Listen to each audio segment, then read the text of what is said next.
Hello everyone, welcome to commercial talks. और आज की वीडियो में बात करेंगे कि कैसे हम लोग इंग्लिश के पेपर में 95% स्कोर कर सकते हैं। तो मेरे जितने भी छोटे भाई बहन हैं वो लोग क्या करते हैं कि अपना पूरा फोकस अपने मेन सब्जेक्ट्स पर रखते हैं, बिल्कुल भी ध्यान नहीं देते हैं इंग्लिश के ऊपर। और जब बिल्कुल लास्ट मोमेंट आ जाता है, एग्जाम आने वाला होता है, तब जाकर के इंग्लिश के चैप्टर्स देखते हैं, जिसके कारण यार इंग्लिश का स्कोर थोड़ा डाउन हो जाता है बाकी सब्जेक्ट के कंपैरिजन में, क्योंकि इसकी चेकिंग थोड़ी सी हार्ड होती है। यानी कि यहाँ पर आपको अपनी ग्रामर भी सही करना है, अपनी स्पेलिंग्स भी सही करना है, अपनी वोकैबुलरी भी अच्छा करना है और अपने जो सेंटेंसेस हैं उसको अच्छे से स्ट्रक्चर करना है ताकि पूरे के पूरे नंबर मिले। बट यहाँ पर आपको टेंशन लेने की बिल्कुल ज़रूरत नहीं है, क्योंकि आज की वीडियो में मैं बहुत सारे सीक्रेट्स रिवील करने वाला हूँ, जिससे आप लोग को एक रेसिपी मिल जाएगी। आप लोग उस रेसिपी को यूज़ करके अपने एग्जाम में बहुत अच्छा स्कोर कर सकते हो। तो चलो यार जल्दी से वीडियो को स्टार्ट करते हैं। सबसे पहले मैं बात करूंगा इंग्लिश के बोर्ड एग्जाम की। तो यहाँ पर 3 पार्ट में आपका जो है पेपर आने वाला है। सबसे पहला आता है हमारा रीडिंग पैसेज, जो कि 22 मार्क्स का होता है। अब यहाँ पर जो रीडिंग पैसेज है वो बिल्कुल भी नॉर्मल नहीं आता है। यहाँ पर आपको एक अनसीन पैसेज और केस बेस्ड आता है। अब पहले के टाइम पे क्या होता था, आप बिल्कुल ऐसा क्वेश्चन देखते थे, उसका आंसर आपको पैसेज में एज इट इज़ मिल जाता था। बट आज के टाइम पर अब आपको अच्छे से पढ़ना पड़ेगा। एंड बिलीव मी, यहाँ पर जो रीडिंग पैसेज होता है वो डिफ़िकल्ट आने लगा है। यानी कि यहाँ पर आपको एकदम से आंसर नहीं मिलेगा, आपको पूरा पैसेज पढ़ना ही पढ़ना पड़ेगा, डायरेक्ट तो आंसर नहीं मिलने वाले। देन आपका नेक्स्ट आता है राइटिंग स्किल, जिसमें आपका आइडिएशन पार्ट आता है। आइडिएशन मतलब होता है कि यहाँ पर आपको अपना पूरा का पूरा आइडिया लगाना पड़ता है, कंटेंट खुद से लिखना पड़ता है। सो यहाँ पर ये जो राइटिंग स्किल है आपका 18 मार्क्स का आता है। बहुत सारे लोगों के लिए बहुत ईजी होता है, कुछ लोगों के लिए थोड़ा हार्ड होता है।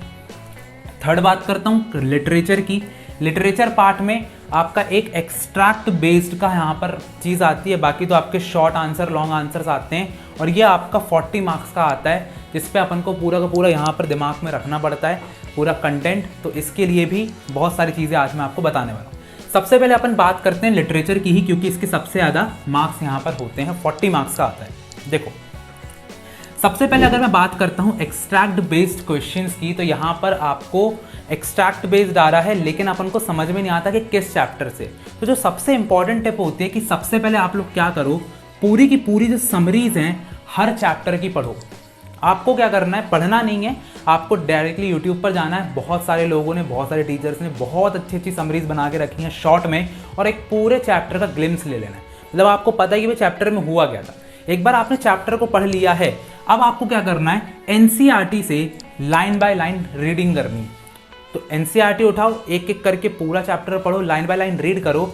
साथ ही साथ सिर्फ रीड नहीं करना है, उसमें जो इंपॉर्टेंट फ्रेजेस लगते हैं कि हाँ यहाँ पर जो कुछ इंपॉर्टेंट पार्ट आ रहा है, यहाँ से क्वेश्चंस बहुत सारे आ सकते हैं, उसको अंडरलाइन भी करना है। और तीसरा एक और काम करना है रीड करने में, दैट इज़ कि यहाँ पर तुमको उसमें जो इंपॉर्टेंट वोकैबुलरी के वर्ड्स हैं, जैसे कि अगर मैं एक कीपिंग क्वाइट नाम की एक आपकी पोयम है, तो उसमें ना एक ट्रांसक्वेलिटी वर्ड आता है, इसका मतलब होता है पीसफुल स्टेट पे रहना। तो उस ट्रांसक्वेलिटी वर्ड को मार्क कर लो, ये आपको बाद में बताऊंगा क्यों काम आता है। अब एक बार जब आप लोग एनसीईआरटी को रीड कर रहे होगे ना, तो यहाँ पर आपकी रीडिंग की हैबिट बनेगी। साथ ही साथ जो आपका अनसीन पैसेज होता है और केस बेस्ड होता है, उसमें भी ये जो टेक्निक है बहुत ज़्यादा काम आती है। सो रीडिंग का यहाँ पर बहुत अच्छा खेल यहाँ पर चल रहा होता है। अब क्या होता है कि आपको एक बार आपने रीड कर लिया, आपके पास समरी आ गई, अब आप लोग को PYQs पे जाना है। किस पे जाना है? PYQs पे। PYQ मतलब होता है प्रीवियस ईयर क्वेश्चंस, जितने भी आपके पास हैं। अब चाहे आप ओसवाल करो, अरिहंत करो, कोई और गाइड को उठाओ, कोई दिक्कत नहीं है। यहाँ पर आपको मतलब मेरा जो एक रेफरेंस रहता है वो ओसवाल की तरफ थोड़ा ज़्यादा रहता है, क्योंकि उसके PYQs बहुत अच्छे होते हैं। ठीक है, तो यहाँ पर PYQ आपको लेकर के आना है, और इन PYQs से आपको क्या करना है, सबसे पहले तो खुद लिखना है, क्योंकि अभी आपने लाइन बाय लाइन पूरे चैप्टर की रीडिंग करी, तो आपको आंसर खुद से लिखना है। फिर आपको अपने आंसर को मैच करना है उसके आइडियल आंसर से, जो कि उस बुक में दिया होगा। तो आइडियल आंसर से आपको पता चल जाएगा कि आप कहाँ पर गलती कर रहे हो। ठीक है, सो वो एक आपको अच्छा खासा यहाँ पर एक फीडबैक मिलेगा कि मैं आंसर कैसे मुझे लिखना चाहिए। उस पर आपको बहुत अच्छे से नोटिस करना उन आंसर्स को कि उसका कैसे स्ट्रक्चर है, उसमें कौन से वर्ड्स यूज़ किए हैं, कितने लाइन का आंसर लिखा गया है, कितने मार्क्स का था, ये सारी चीज़ें आपको देखना है और उसके हिसाब से अपने लिटरेचर के आंसर्स को प्रिपेयर करना है। एक बार आप ये चीज़ करते हो तो ये काम करके आपकी इसकी भी अपने आप प्रिपरेशन होगी।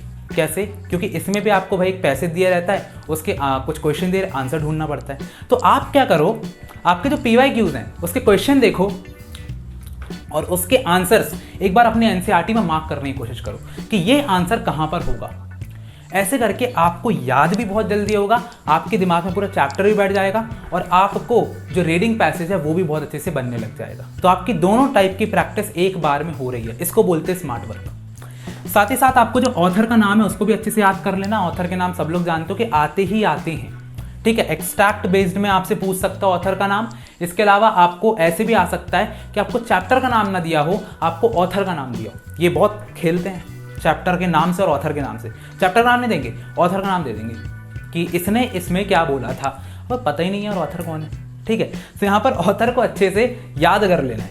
अब अगर मैं नेक्स्ट पार्ट पर चलता हूँ तो आ जाता है अपना राइटिंग स्किल। राइटिंग स्किल जो होता है उसमें आपके 4 यहाँ पर मेन टाइप्स आते हैं। पहला आता है नोटिस, जो कि 4 नंबर का होता है। इन्विटेशन, जिसमें फॉर्मल और इनफॉर्मल दोनों आता है, और इन्विटेशन का तो उसका रिप्लाई भी आता है, और जो कि 4 नंबर का आएगा उस पर चॉइस दी रहेगी। लेटर टू द एडिटर भी आ सकता है। लेटर टू द इसमें आपका एक जॉब एप्लीकेशन वाला आता है, ठीक है। तो इसमें से ये मेन थोड़े से हो जाते हैं, 5 नंबर का आता है। और आपका आर्टिकल और रिपोर्ट राइटिंग में से एक आता है 5 नंबर का। तो अब आपको यहाँ पर क्या करना है, यहाँ पर आपको इसको तैयार करने के लिए, मतलब मैंने कैसे किया था मैं आपको बिल्कुल ही एग्जैक्टली बताता हूँ। सबसे पहले इसका फॉर्मेट ले लो, पूरा का पूरा फॉर्मेट आप देख लो, फॉर्मेट कैसा होता है, क्या कहाँ पर होता है, फॉर्मेट को रट लेना है बिल्कुल, ठीक है। सेकंड इज फ्रेजेस पे ध्यान दो। अब ये फ्रेजेस क्या होते हैं, ये एक ऐसा इंपॉर्टेंट पॉइंट है इस पूरी वीडियो का जो कि आपको राइटिंग में बहुत अच्छे नंबर ले आ सकता है। होता क्या, बहुत सारे बच्चे क्या करते हैं, वो बस फॉर्मेट देखेंगे और थोड़े बहुत टॉपिक्स देखेंगे, हो गया। आपको क्या करना है, बहुत जो आपका जैसे कि letter to the editor, letter to the editor को कैसे स्टार्ट करना है वो फ्रेज आपके दिमाग में होना चाहिए। आर्टिकल कोई भी उसको कैसे स्टार्ट करना है वो आपके दिमाग में होना चाहिए। कुछ फ्रेजेस होते हैं जैसे कि it is a high time for the government. High time मतलब होता है कि बहुत इंपॉर्टेंट वक्त आ चुका, अब एक्शन लेना ही लेना पड़ेगा। तो हाई टाइम एक ऐसा फ्रेज हो गया जो कि आप आर्टिकल में यूज़ कर सकते हो, क्योंकि ये इन्वायरमेंट से रिलेटेड बहुत ज़्यादा आता है। तो आपको बहुत सारे ऐसे टॉपिक्स होते हैं जैसे कि इन्वायरमेंट हो गया, पॉल्यूशन हो गया, कहीं पे कोई दिक्कत आ गई है, तो यहाँ पर ये सब जो टॉपिक्स होते हैं बहुत कॉमन होते हैं। ये आपको PYQs में बहुत अच्छे से मिल जाएंगे। तो जब आप प्रीवियस ईयर क्वेश्चंस को देख रहे हो तो देखो उन लोगों ने आर्टिकल को कैसे स्टार्ट किया है, उन्होंने लेटर को कैसे स्टार्ट किया है, उन्होंने कैसे उसको स्ट्रक्चर किया है, कितनी वर्ड लिमिट है, ये बहुत अच्छे ध्यान रखना है। अच्छा, वर्ड लिमिट का एक बहुत इंपॉर्टेंट रोल है, क्योंकि हम सब लोग क्या करते हैं ना, बह जाते हैं, मतलब ना बिल्कुल ऐसे बह जाएंगे और लिखे जा रहे हैं बिल्कुल। पहले तो समझ में नहीं आता क्या लिखे, फिर एक बार लिखना शुरू किया तो बिल्कुल स्टोरी राइटिंग कर देते हैं। वैसा नहीं करना है, वर्ड लिमिट पर बहुत अच्छे से आपको फोकस करना है, चाहे वो लिटरेचर की बात हो चाहे इसकी बात हो। इस पर तो क्या ही लिख पाओगे, उतने लिखोगे जितना दिया है। तो यहाँ पर बहुत अच्छे से बात है कि वर्ड लिमिट आप लिख सकते हो। और एक और चीज़, हमेशा जिसकी लेटर है, लेटर की एक बहुत इंपॉर्टेंट बात बताता हूँ, अगर हमेशा लेफ्ट पेज से स्टार्ट करना, कोशिश करना लेफ्ट पेज से स्टार्ट करो। लेटर इतना बड़ा होता है कि 2 पेज में आता है। अगर आपने राइट पेज से स्टार्ट किया तो जो चेकर है उसको पेज घुमा करके फिर उस पर जाना पड़ेगा, तो वो थोड़ी सी गलती होती है। तो यहाँ पर क्या हो जाता है कि वो लेफ्ट से राइट, अगर लेफ्ट पेज से करोगे राइट पेज पे आएगा तो दोनों को बहुत अच्छे से देख सकता है। तो है ना, एक कंफर्टेबल, अपन को कंफर्टेबल उसको रखना है, क्योंकि वही अपन को नंबर देगा, ठीक है। तो यहाँ पर वर्ड लिमिट अपनी अच्छी खासी हो जाती है।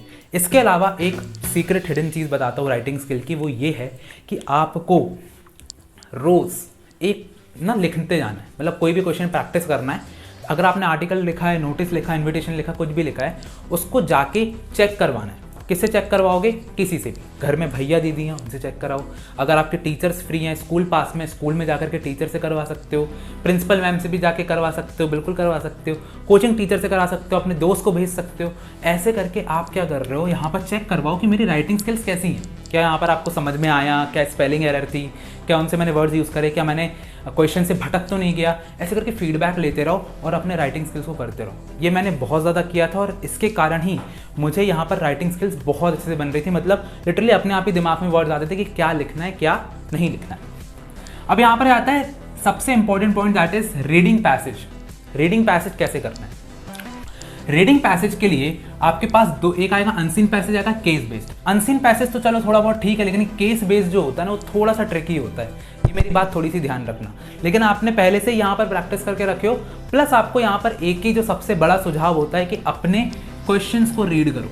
अपने क्वेश्चंस को सबसे पहले रीड करो, उसके बाद पैसेज को रीड करो, लेकिन पैसेज पूरा रीड करो, ठीक है। तो फिर आपको एक आइडिया लग जाएगा क्वेश्चन से कि पैसेज किस बारे में है। तो जब रीड करोगे तो वहाँ पर थोड़ा थोड़ा कंक्लूजन्स निकलते जाते हैं। उतना कुछ ज़्यादा डिफिकल्ट नहीं आता है, बट प्रैक्टिस तो भाई करनी ही करनी पड़ेगी। अब इस वीडियो की 3 सबसे इंपॉर्टेंट टिप्स मैं आपको देना चाहता हूँ। सबसे पहले अपने लिटरेचर के आंसर्स को अच्छा करने के लिए ऐसे हाईली अच्छे वर्ड यूज़ करो, मतलब जो थोड़े से अच्छे इंप्रेसिव वर्ड्स हो, rather than using normal English. कुछ अगर कीवर्ड्स यूज़ करोगे तो यहाँ पर आपको ऑफकोर्स ही बात है एक्स्ट्रा नंबर मिलेंगे। सेकंड है इसकी अपनी नीटनेस बहुत अच्छा रखना है, पेपर को बिल्कुल नीट बना दो, पेपर में ज़्यादा काटा पीटी नहीं करना। अगर हो जाती है तो एक कट ऐसा वाला मार देना या फिर एक कट ऐसा वाला भी मार सकते हो। लेकिन अगर आपने कहीं पर करके बताता हूँ कि ये वाली जो चीज़ करते हो ना, ये बहुत गलत होती है, तो इसको बिल्कुल भी नहीं करना है। स्पेस बिल्कुल अच्छे से देना है, क्वेश्चन नंबर अच्छे से लिखना है, और यहाँ पर जो भी क्वेश्चन आप लिख रहे हो उसका सब क्वेश्चन अगर कुछ है, सब पॉइंट कुछ है, तो इक्वल स्पेसिंग अच्छे से करना है। फॉर एग्जांपल मैं आपको बता देता हूँ यहाँ पर, ताकि आपको हो जाए कि जिसके अगर आपने 1 यहाँ पर लिखा है तो यहाँ पर आप A लिखोगे, फिर यहाँ पर आप 1 लिखोगे, फिर लिखोगे। इससे क्या होता है कि एक इक्वल स्पेसिंग इसको बोला जाता है, बहुत ही नीट दिखता है और बहुत अच्छा लगता है। सो ऐसे करके आप यहाँ पर अपने इंग्लिश के पेपर में बहुत अच्छा स्कोर कर सकते हो। अब आज तुम्हारी इंग्लिश की प्रॉब्लम तो सॉल्व हो गई है, but as a big brother, as a बड़े भैया, मुझे पता है कि तुम्हें और भी सब्जेक्ट्स जैसे अकाउंट्स, बिजनेस, इको और बाकी और सब्जेक्ट्स में भी प्रॉब्लम जा रही है। तो यहाँ पर सारे सब्जेक्ट्स का प्रेजेंटेशन और उसमें कैसे हाई स्कोर करना है, ये सारी जो ट्रिक्स है उसको मैं रिवील करूँगा। बट उसके लिए तुम्हें मेरे चैनल को सब्सक्राइब करना पड़ेगा और नोटिफिकेशन बेल को भी ऑन करना पड़ेगा, ताकि सारी वीडियोस तुम्हें टाइमली दिख जाएँ सामने। सर अगर वीडियो पसंद आई हो तो लाइक करो, सब्सक्राइब करो, कमेंट करो और अपने दोस्तों को भेजते रहो, ताकि उनकी भी हेल्प हो और हमारी भी। तो यहाँ पर मिलते हैं अगली वीडियो में, तब तक के लिए ऑल द बेस्ट।